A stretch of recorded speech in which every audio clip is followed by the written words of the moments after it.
Bismillahirrahmanirrahim. Assalamualaikum warahmatullahi wabarakatuh. Waalaikumsalam warahmatullahi wabarakatuh. Alhamdulillahirabbil alamin. Wa bihi nasta'in ala umuri dunya waddin. Assalatu wassalamu ala asyrofil anbiya'i wal mursalin wa ala alihi wa sahbihi ajmain. Asyhadu an la ilaha illallah wa asyhadu anna Muhammadar Rasulullah la nabiyya ba'da. Amma ba'du. Pertama-tama marilah kita panjatkan puji dan puji syukur kita atas kehadiran Allah Subhanahu wa taala yang mana telah memberikan rahmat dan hidayahnya kepada kita semua sehingga kita bisa hadir pada hari ini ya Ustadz dalam keadaan sehat walafiat. Kemudian salawat serta salam tetap tercurahkan kepada Nabi besar Muhammad SAW yang telah menunjukkan kita dari jalan kegelapan menuju jalan yang terang benderang. Nah, pada kali ini kita akan kedatangan Ustadz Adi ini. Ustadz Adi dari Tulangan, beliau menjabat sebagai Sekretaris Majelis Pendidikan Kader di pimpinan daerah Muhammadiyah Sidoarjo. Selain itu juga menjabat sebagai Ketua dari Majelis Pendidikan Kader pimpinan cabang Muhammadiyah Tulangan. Seperti itu ya Ustadz. Nah, Ustadz tadi ini akan menjelaskan tentang PHIWM. Kalau mungkin kelas 10 kemarin kita membahas tentang PHIWM dalam kehidupan pribadi, keluarga, kemudian masyarakat seperti itu. Nah, untuk sekarang kita PHIWM-nya berlanjut ya, yaitu tentang bernegara, kemudian sosial budaya, kemudian ilmu dan teknologi, dan ada juga nanti mungkin sedikit pembahasan tentang seni budaya seperti itu ya. Nah, oke, kita lanjut saja dan kita mulai saja Ustadz untuk pembahasannya. Silakan saya beri waktu kepada Ustadz Adi untuk menjelaskan tentang PHIWM ini. Kita mulai dari yang bernegara dulu nih. Okay. Bismillahirrahmanirrahim. Assalamualaikum warahmatullahi wabarakatuh. Waalaikumsalam Alhamdulillah, warahmatullahi salatu wassalamu ala Rasulillah wa ala alihi wabarakatuh. Melanjutkan dari bahasan kemarin. Jadi kalau sekarang konteksnya kita membahas bagaimana perilaku warga-warga Muhammadiyah atau sikap-sikap Muhammadiyah sebagai satu kesatuan dalam warga negara Republik Indonesia. Seperti kita ketahui, kalau boleh mengambil istilah lain, kalau kita mempelajari atau mengamati betul sejarah, kita paham betul kalau kelahiran Muhammadiyah sendiri itu jauh sebelum kelahiran negara kita di 1912, dan kita ketahui bahwasanya Republik ini berdiri pada tahun 1945. Merdeka. Betul. Dalam proses perjuangan panjang itu tidak hanya sedikit, bahkan banyak, dan termasuk orang-orang yang meletakkan konsep-konsep dasar itu banyak dari para pendahulu kita atau dari para founding father Muhammadiyah sendiri. Nah, boleh dibilang kalau kita mau jujur atau kita mau dalam mengkaji sejarah, kita akan menemukan banyak nama-nama para petinggi atau para pengurus Muhammadiyah ketika itu menjadi konseptor awal atau bahkan menjadi pejuang-pejuang awal untuk berdirinya Republik ini. Jadi dari hal tersebut, berdasarkan pemikiran tersebut, sangat jelas akan kita lihat bahwasanya kalau kita mau teliti di ADART kita ataupun kita melihat di mata cita-cita Muhammadiyah sendiri, itu ada membantu negara, ada kalimat seperti itu. Sebenarnya itu sangat-sangat rasional dan sangat berkorelasi, karena memang satu konsensus nasional yang menjadi konsep bernegara kita ini, rumusan-rumusannya itu kalau kita lihat itu memang banyak mengambil nafas-nafas dan ruh-ruh dari Islam itu sendiri. Itu harus kita mau jujur kita akui atau tidak, ya memang terimplementasikan ada di Pancasila kita hari ini. Itu sangat terlihat. Kemudian dari preambul Undang-Undang Dasar 1945 sebagai konstitusi kita juga, atau menjadi landasan hukum kita, Undang-Undang Dasar 45 itu banyak refleksi-refleksi dari cerminan-cerminan Islam yang konsep-konsep awalnya digagas oleh Founding Father Muhammadiyah. Saya rasa bagaimana sikap warga Muhammadiyah, simpatisan Muhammadiyah, wabil khusus kader-kader Muhammadiyah terhadap kehidupan bernegara, ya tadi malah kita diwajibkan untuk bela negara. Kalau kita melihat ada Hizbul Wathan kita punya komando Kokam itu di Pemuda Muhammadiyah, itu sebenarnya semuanya itu kan cerminan-cerminan bela negara. Jadi saya rasa sikap mendukung, paling update kita melihat dikala banyak pihak ada kesan karena memang soal pandemi ini ya, itu sebenarnya contoh paling faktual, contoh paling nyata bahwasanya Muhammadiyah sampai punya command center sendiri. Itu adalah bentuk supporting kepada bela negara juga kalau kita mau melihat lebih detail lagi. Kemudian kalau support di wilayah pendidikan, siapa tidak kenal gerakan Muhammadiyah di wilayah pendidikan yang dimulai dari Bustanul Atfalnya, kemudian sampai level sekolah pendidikan dasar SD, SMP, SMA, dan ada MI-nya juga. Pertanyaan paling agak mengagetkan, sopo punya universitas di Papua, gitu ya. Muhammadiyah punya di sana. Jadi kalau dari sisi pendidikan kita juga luar biasa. Kemudian dari sisi membantu negara dalam upaya pengentasan kemiskinan dengan lazisnya, dari upaya kesehatan dengan rumah sakitnya yang demikian banyak hal lah. Itu bukti-bukti bahwasanya memang menjadi platform atau menjadi fundamen berpikir seluruh warga persyarikatan yang selalu mendukung kepada tujuan-tujuan dari bernegara Republik Indonesia. Saya rasa itu. Ya, baik. Nah, mungkin salah satu ciri atau karakteristik dari Muhammadiyah sendiri yaitu adalah gerakan nasional ya. Mungkin ini juga ada kaitannya dengan PHIWM dalam kehidupan bernegara seperti itu ya. Gerakan nasional maksudnya untuk kan ciri karakteristik Muhammadiyah ada 4 kan. Yang pertama yaitu gerakan Islam, kemudian jadi kemudian Ma'ruf Munkar, kemudian yang terakhir adalah gerakan nasional. Nah, memang konsepsi dasarnya kan memang tidak kecil skupnya. Memang lokus atau domain gerak Muhammadiyah itu sudah dinisbatkan atau memang sudah diniatkan untuk apa? Ya untuk lingkup bernegara. Karena memang kalau landasannya itu kita tahu al-ma'un itu, kita tahu khairun nas anfa'uhum linnas, ya kan? Api-apinya manusia itu ya yang manfaat. Itu banyak landasan. Kemudian kuntum khairu ummah. Jadi bahasa-bahasa ummah itu sebenarnya terrefleksikan di situ. Bahwasanya setiap gerak kita itu tidak nanggung. Kalau Muhammadiyah itu bikin konsep itu ya konsep yang memang yang besar. Nah, dalam bahasan kita masuk dalam satu ciri atau karakteristik Muhammadiyah, gerakannya gerakan nasional. Rasa itu. Mungkin sudah cukup jelas ya PHIWM dalam kehidupan bernegara kita.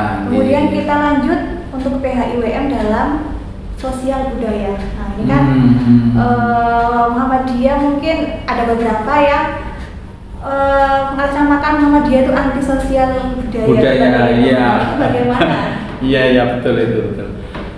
Memang kalau kita melihat dalam beberapa dekade terakhir, saya nggak sepakat kalau dari generasi awal Muhammadiyah itu karakteristik seni budayanya itu luntur, enggak sebenarnya. Walaupun Yai Dahlan sendiri dengan beberapa generasi awal pendiri Muhammadiyah itu meletakkan bahwasanya ini gerakan ijtihad atau gerakan-gerakan yang terkesan modernis itu sejak awal. Tapi kalau awal-awal dulu kita melihat masih kental sekali memang nuansa sosial budaya. Tapi di beberapa dekade terakhir sampai 1 abadnya Muhammadiyah itu ya kelihatannya memang yang menjadi agak dominan, menjadi ciri khas atau Jadi omongan orang kok koyo anti seni, anti budaya itu ya.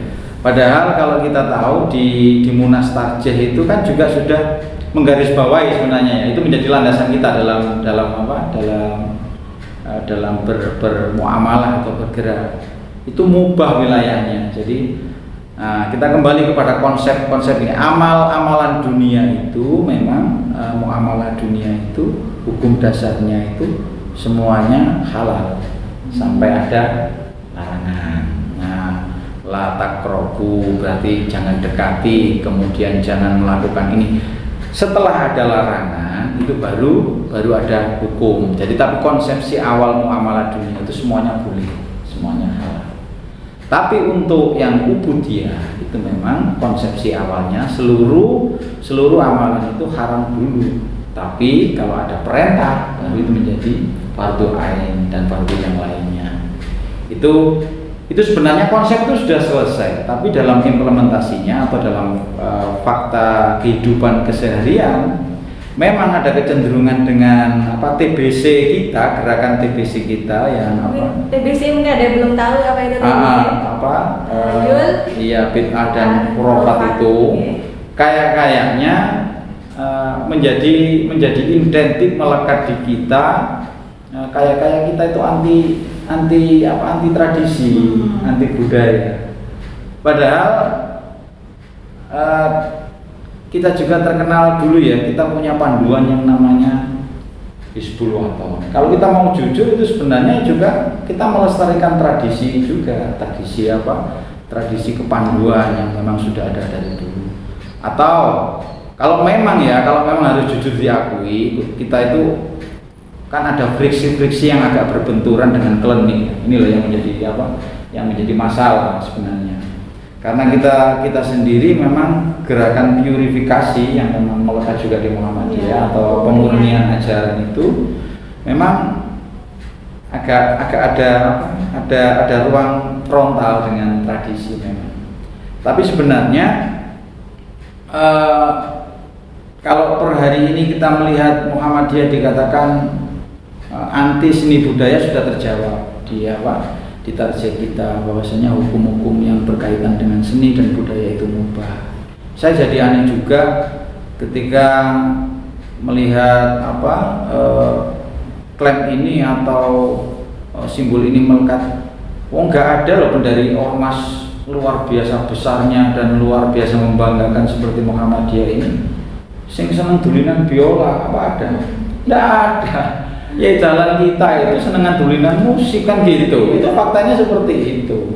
Nah sebenarnya sudah menjawab lah founding father kita saja, yai kita yang mendirikan Muhammadiyah saja orangnya senang main musik kan gitu ya. Nah klaim itu sebenarnya tidak ada berdasar juga. Cuma kalau itu menjadikan koreksi ke hari ini sebenarnya memang kalau kita melihat dari beberapa ormas yang lain harus kita akui memang kita miskin produk-produk seni, kita miskin produk-produk yang berbau inovasi yang bersinggungan dengan kreasi seperti itu. Kita itu miskin, kita itu ketakutan sendiri hari ini agak melewati batas tadi, padahal sebenarnya koridor kita jelas, tapi ketakutan sendiri ya harus kita akui itu. Walaupun dulu kita pernah juga lekat di Muhammadiyah itu jagonya drum band, ya, jagonya drum band.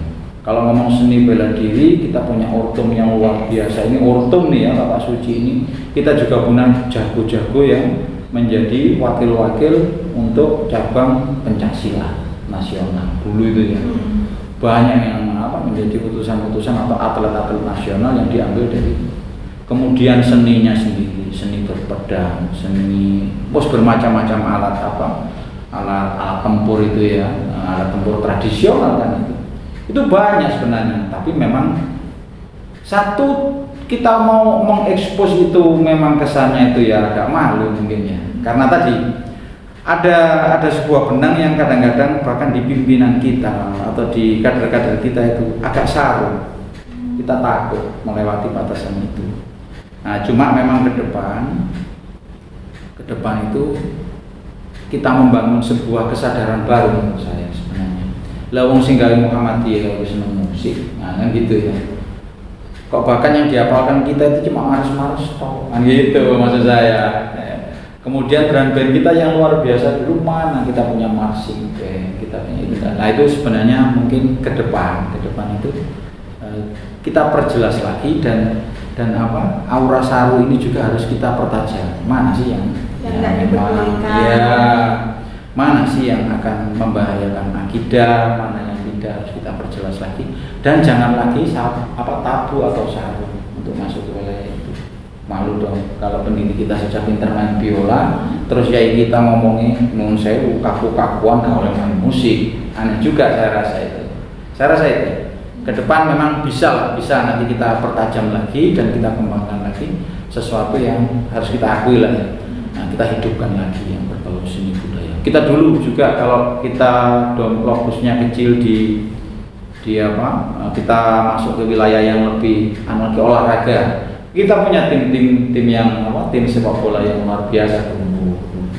Walaupun hari ini untuk di pimpinan wilayah sendiri mulai digiatkan lagi untuk PS Hizbul Watan kita itu. Nah, itu dihidupkan lagi. Saya rasa itu. Mungkin yang bisa saya tangkap dari sini untuk PHIWM dalam sosial atau seni budaya ini memang harus kita upkan lagi seperti itu. Yang penting kita tidak keluar dari kita perjelas kita perjelas lagi, kita perdalam lah.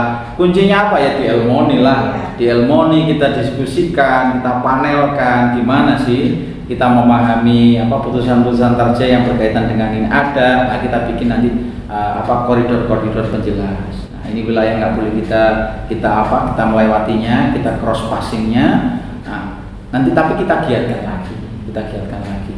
Betul-betul memang jemu, saya melihat itu jemu sekali, menjemukan dan sangat monoton. Karena apa?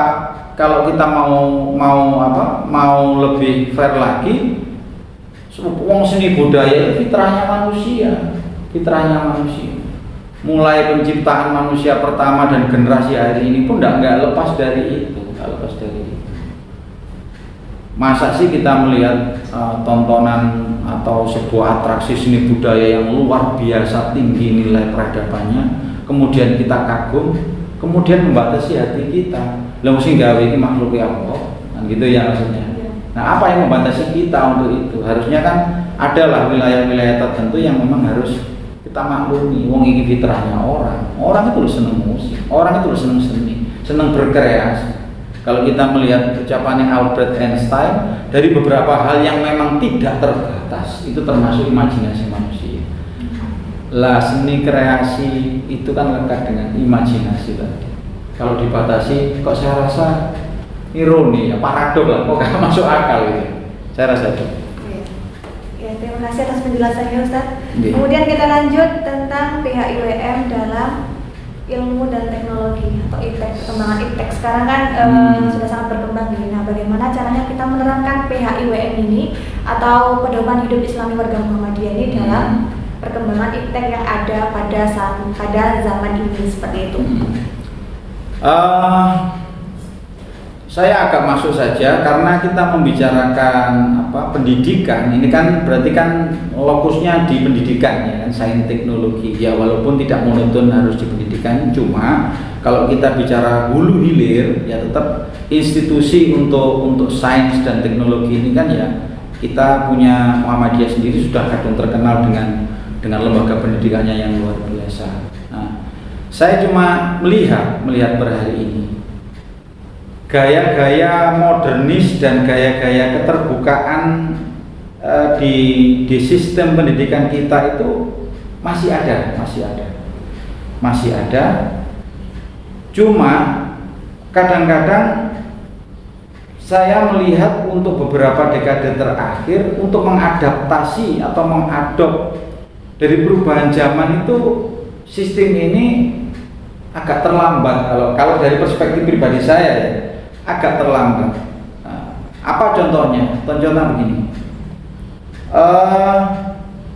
Kita tahu kalau per hari ini baik di Eropa, baik di Amerika atau beberapa negara maju di area Skandinavia ya, itu mereka hari ini sudah ramai berdiskusi tentang prosentase untuk yang indoor sama outdoor. Karena apa? Mereka merefleksikan dari generasi hari ini. Generasi hari ini berubah, lah zaman harus berubah. Orang nggak mau berubah ya dilindas sama zaman atau ditinggal sama zaman. Mereka sudah pada taraf membicarakan berapa persentase untuk indoor sama outdoor. Karena kalau kita paham semua, kita di era globalisasi, dunia satu atap, informasi unlimited, ya kan? Informasi melimpah ruah, ya kan? Source dari segala pengetahuan, bahkan tukang becak pun yang memang tidak berkesempatan lulus SD SMP hari ini bisa mengakses pendidikan sampai limitasi strata tertinggi. Siapapun yang mau, saking bebasnya informasi hari ini. Bagaimana mungkin konsep pendidikan itu masih terus ditaruh di konsep indoor? Ini sebenarnya ya ironi lagi gitu loh, ironi lagi. Nah, untuk sains teknologi, oke, kita lihat lagi sistem pendidikan kita hari ini, berapa besar anggaran dia alokasikan untuk riset, berapa besar alokasi anggaran yang dia alokasikan untuk melakukan sebuah survei. Ya, saya rasa mungkin bahkan di beberapa sekolah tertentu tidak ada. Ya memang kalau wilayahnya kita bicara ini memang udah kelasnya perguruan tinggi lah, tapi saya rasa hari ini bagaimana kita bisa membedakan level itu kalau aksesnya orang itu sama dan kita nggak tahu kapasitas brain atau kapasitas setiap orang itu memang ya beda-beda kan gitu. Kan lucu juga kalau kita harus masuk di sebuah SMA, kita atau SMA atau SD atau SMP. Pakem yang saya ingat yang pernah sekolah dulu, ingat saya nek sekolah itu ya hafalan. Iya. Gitu, hafalan. Bagaimana hafalan bagus ya wajib hafalan. Cuma bagaimana mungkin kalau hafalan ini dijadikan sebuah pakem yang paten untuk seseorang yang dari perspektif saya membunuh kemampuan orang. Kembali lagi Einstein bilang, yang tidak bisa dikekang dan tidak punya batasan itu imajinasi orang. Bagaimana imajinasi orang yang macam-macam ini bisa tertampung kalau skema pendidikannya memang tidak mengakomodir atau memfasilitasi. Kembali lagi, kalau untuk sains teknologi kita korelasikan dengan kehidupan warga Muhammadiyah. Sebenarnya secara umum dari kelompok-kelompok masyarakat, terutama kalau melihat kelompok pendidikan, malah yang well teknologi, well IT, dan well untuk progresif perkembangan zaman itu ya Muhammadiyah lumayan update, lumayan real time sebenarnya. Karena Muhammadiyah juga dikenal sebagai suatu lembaga yang modernis gitu. Betul. Yang selalu melakukan suatu kemajuan. Kita kan melihat begini Mbak, ada konsep di SD 4 Pucang itu luar biasa. Dia nggak bilang lagi sekolah standar nasional, sekolah standar internasional. Satu sisi kita ya memang kondisinya macam-macam, ya kondisinya macam-macam. Tapi sebenarnya kalau itu menjadi tolok ukur, kita punya UMM, kampus berstandar internasional. Nah itu sebenarnya kan fakta-fakta yang tidak terbantahkan bahwasanya kalau urusan update kemajuan zaman kita ada. Cuma memang ada beberapa yang telah kita sadari ternyata laju dari sains dan teknologi ini lebih kencang dari yang kita kira. Dan kita tidak bisa mengimbangi ini dengan sistem-sistem pendidikan kita. Malah kita lama menghabiskan waktu, tenaga, dan biaya untuk berdebat. Untuk berdebat. Alangkah baiknya ada sebuah kalau memang berbiaya tinggi untuk seluruh potensi Muhammadiyah meletakkan bahasan ini menjadi bahasan yang penting, saya rasa sesuatu yang sangat-sangat pantas atau entahlah dimunaskan atau bagaimana kita bahas pendidikan ini karena hari ini ya kita tertinggal jauh. Bagaimana mungkin orang-orang warga negara atau anak-anak bangsa yang terbaik rata-rata sudah banyak keluar, malah tidak bisa dimanfaatkan oleh kemajuan negara sendiri atau dimaksimalkan untuk berbakti kepada bumi pertiwi, tapi malah banyak yang keluarga. Itu sebenarnya kan fakta-fakta yang harus juga kita lihat bahwasanya ya mungkin skema atau sistem pendidikan kita ini yang perlu di-upgrading juga, mestinya seperti itu. Wabil khusus kalau kita bicara Muhammadiyah, ya Muhammadiyah itu kadang terkenal dengan well IT, well modernis, well teknologi, ya harusnya jadi pionir lah. Cara saya gitu. Itu kan tadi untuk perkembangan iptek mungkin lebih dari segi positifnya ya. Iya. Nah, bagaimana caranya kita juga menghadapi perkembangan iptek ini dalam segi mungkin ada beberapa hal yang kita anggap negatif, malah menjerumuskan anak-anak atau masyarakat atau warga Muhammadiyah sendiri itu kepada hal yang negatif. Nah, bagaimana cara kita membatasi perkembangan iptek ini agar tidak terjerumus kepada hal-hal yang negatif? Iya. Kalau secara kita membuat komparasi dari, saya paham betul arahnya memang efek negatif dari teknologi atau dari bebasnya arus informasi ini bagaimana. Khusus Indonesia, kalau real time atau kita melihat fakta kehidupan hari ini, memang untuk apa ya? Kalau kita melihat ya, kalau di negara-negara yang maju itu mereka betul-betul protek ya. Jadi oke, informasi ini boleh, kita masuk di era digital yang luar biasa open source ya. Tapi peran pemerintah, saya kembali lagi karena apa? Ya, yang mempunyai kewenangan terhadap regulasi terhadap arus informasi ini sebenarnya tetap ya pemerintah. Kalau mereka mau bikin pembatasan atau pembikinan regulasi terkait konten-konten tertentu, ya itu memang wilayahnya sebenarnya wilayah pemerintah. Kita kasih contoh seperti di RRT, kita nggak akan melihat kebebasan yang sama di RRT terhadap akses kepada semua situs-situs atau web itu sebebas di Indonesia, tidak akan sama. Kita melihat negara-negara di Skandinavia, sebebas itu pun tetap ada beberapa campur tangan pemerintah yang luar biasa tajam di dalam. Kemudian kita melihat lagi, ya banyaklah contohnya kalau kita membuat komparasi. Tapi yang ingin saya sampaikan di sini, memang Indonesia betul-betul wilayah hutan rimba yang bebas, sangat bebas. Ada saya pernah baca artikel itu, bagaimana mungkin sebuah film Hollywood yang baru rilis premier diputar di 21 itu ya kemarin sore, besok paginya sudah ada di Indonesia. Seperti itu. Bagaimana mungkin live yang memang punya hak berbayar atau siaran berbayarnya sebuah pertandingan sepak bola yang sulit diakses di negara lain, ternyata di Indonesia itu mudah dilihat. Saya membayangkan, sebegitu bebasnya informasi di Indonesia. Ketika kita kembali, saya tidak akan bicara ormas Muhammadiyah atau Nahdlatul Ulama atau ormas-ormas yang lain. Bagaimana mungkin mereka mau ikut intervensi atau interfere ke dalam situasi ini kalau kewenangan ini memang dipunyai oleh negara, dalam hal ini Kemeninfo. Ya harusnya yang perlu dipertajam memang dari sana. Regulasi-regulasi dasarnya yang menjadi ikatan hukum atau mengikat menjadi kewajiban kepada warga negara itu harus dibikin dulu di tingkat negara. Kemudian implementasinya baru diterapkan atau dibantu supporting penerapannya melalui ormas-ormas. Saya rasa kalau kita bicara prototipe negara ya seperti itu harusnya langkah-langkahnya. Karena harus kita sadari hari ini Indonesia betul-betul hutan rimbanya internet, bebas-bebasnya orang mau mengakses. Kamu blokir kayak apa pakai incognito sudah bisa. Kamu mau blokir kayak apa, VPN anak kecil udah tahu caranya bypass VPN itu. Firewall macam apapun kita kenal, anak kecil-kecil jadi hacker.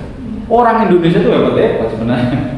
Tapi ya itu, kalau kita bicara positif bisa jadi positif, kita bicara negatif bisa jadi negatif. Kembali kalau memang situasinya seperti itu, ada pertanyaan mendasar, terus ya opo? Terus bagaimana? Kalau memang Muhammadiyah sendiri sebagai taruhlah organisasi dakwah amar ma'ruf nahi munkar dengan cita-cita menegakkan Islam yang sebenar-benarnya, berarti ada tanggung jawab moral besar di sini. Saya rasa kembali penerapan terhadap unit-unit terkecil negara adalah keluarga. dan ketika naik ke atas lagi sudah kepada institusi-institusi pendidikan. Walaupun kita juga tidak bisa menggaransi kan 100% berhasil untuk membatasi atau paling tidak memonitor untuk mengarahkan kepada konten-konten yang memang berbahaya, cenderung destruktif tadi. Saya rasa ya memang apa ya, istilah hutan rimba itu saya angan-angan apa ya istilah yang pas tidak ada, memang sebebas-bebasnya Indonesia itu.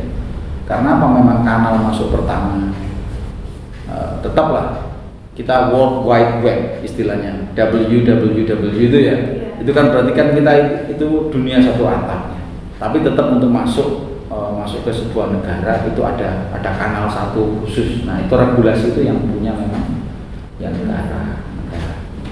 Saya rasa itu, Pak. Jadi kalau memang ada kita bikin pagar moral atau kita bikin menyelamatkan anak bangsa ini dengan ya kalau topnya agak masih berproses atau terkendala, ya kita mulai saja dari yang bottom, unit terkecil.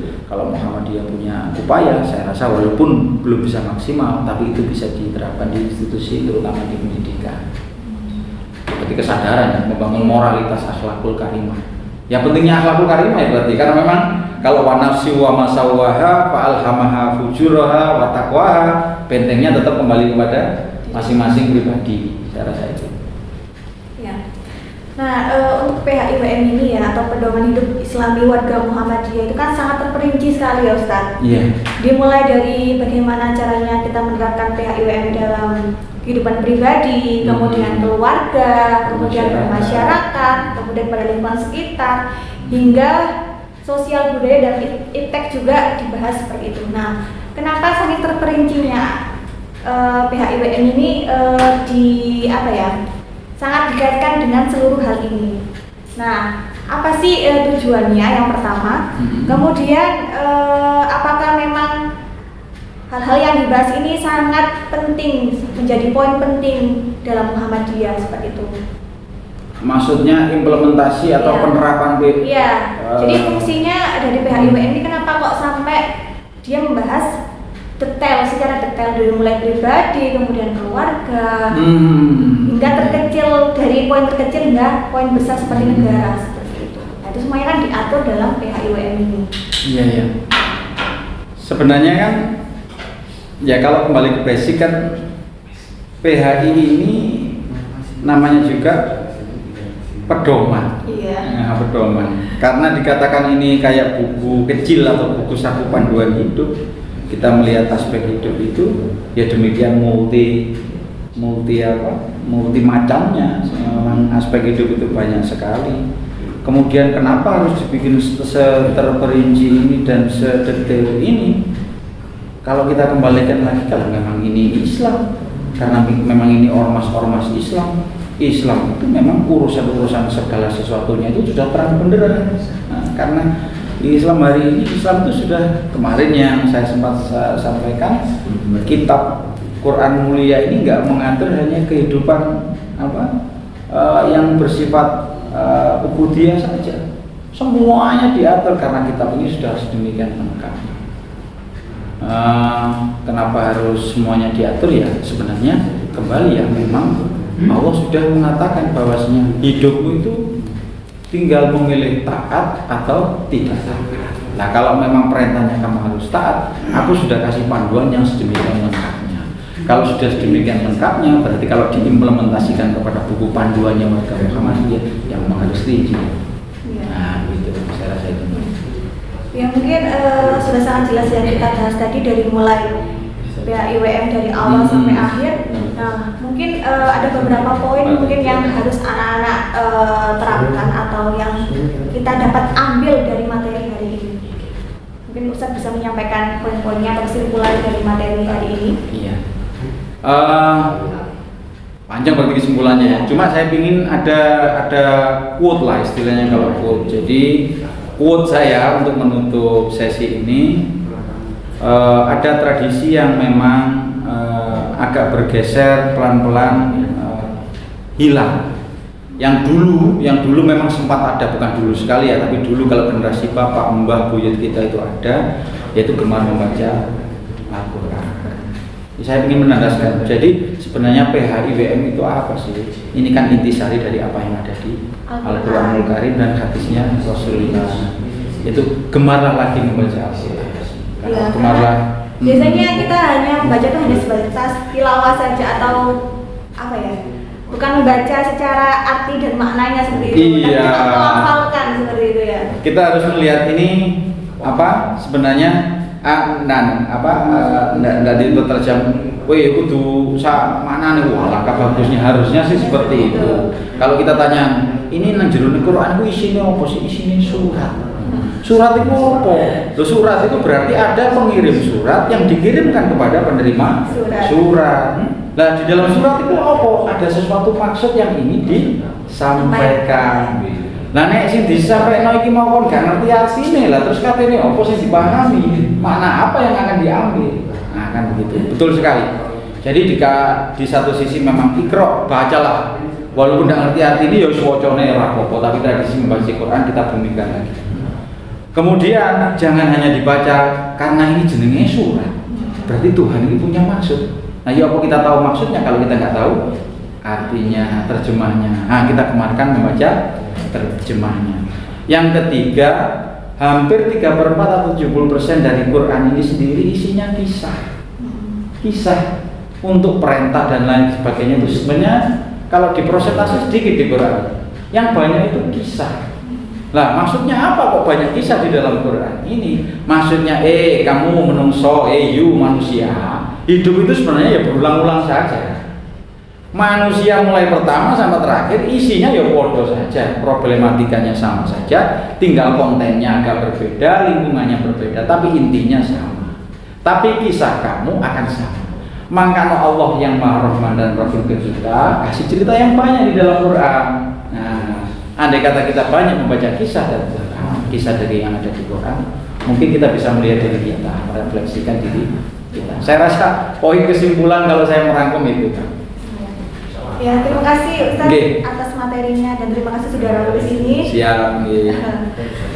Ya, jadi menarik sekali pembahasan hari ini. Semoga apa yang sudah Ustaz Adi sampaikan tadi bisa kalian terima dan kalian terapkan dalam kehidupan sehari-hari, karena sebagai siswa di dalam suatu perguruan Muhammadiyah itu seyogyanya ya seperti itu, menerapkan apa saja dari pedoman yang ada di dalam Muhammadiyah itu sendiri dalam kehidupan sehari-hari seperti itu ya.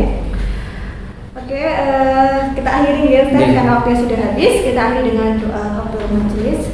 Subhanallahumma wa bihamdika asyhadu an la ilaha illa anta astaghfiruka wa atubu ilaik.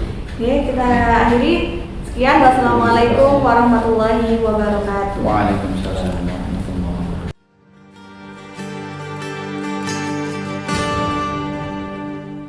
Sang surya telah bersinar, syahadat dua melingkar, warna yang hijau berseri membuatku rela